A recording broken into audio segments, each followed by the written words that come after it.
وسلم کو اللہ تبارک و تعالیٰ نے یہ شان عطا فرمائی کہ باقی جتنے بھی انبیاء تھے وہ خطوں تک تھے، بستیوں تک تھے، لیکن عالمگیر نبوت اگر عطا ہوئی تو حضور علیہ السلام کو عطا ہوئی،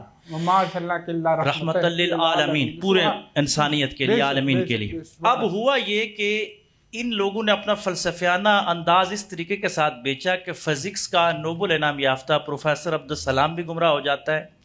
انٹرنیشنل کورٹ آف جسٹس کا جج اور پاکستان کا پہلا وزیر خارجہ سر ظفر اللہ خان قادیانی جو مسلم لیگ کا تھا وہ بھی گمراہ ہو جاتا ہے۔ گمراہی یہ پھیلے کس وجہ سے کہ اس کی ایک دلیل تھی کہ انسانیت کے لیے ہر دور میں نبی ضروری ہے۔ مسلمانوں سے اجتماعی طور پر فرقہ واریت کے تھرو ایک غلطی ہوگی کہ ہم نے سپیس دیا کہ ایک نبی کی ضرورت ہے۔ فکری طور پر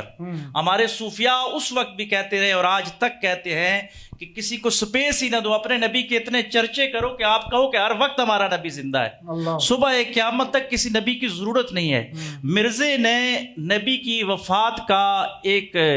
جو ہے فلسفہ پورا گڑا اور کہا جی کہ نبی آتے رہے جاتے رہے اور پھر نبی آتا رہا اور ایک بڑا سپیس آ گیا اور اب تشریح نبی کی ضرورت پڑ گئی ہے، میں اس لیے نبی ہوں۔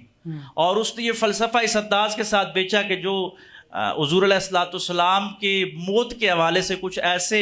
کمزور لفظ مسلمانوں کے فرقوں کی طرف سے جاتے رہے کہ وہ مر گئے، تو اس نے اس بات سے ایک نکتہ لیا کہ جب مر جاتا ہے تو اگلے کی ضرورت آ جاتی ہے۔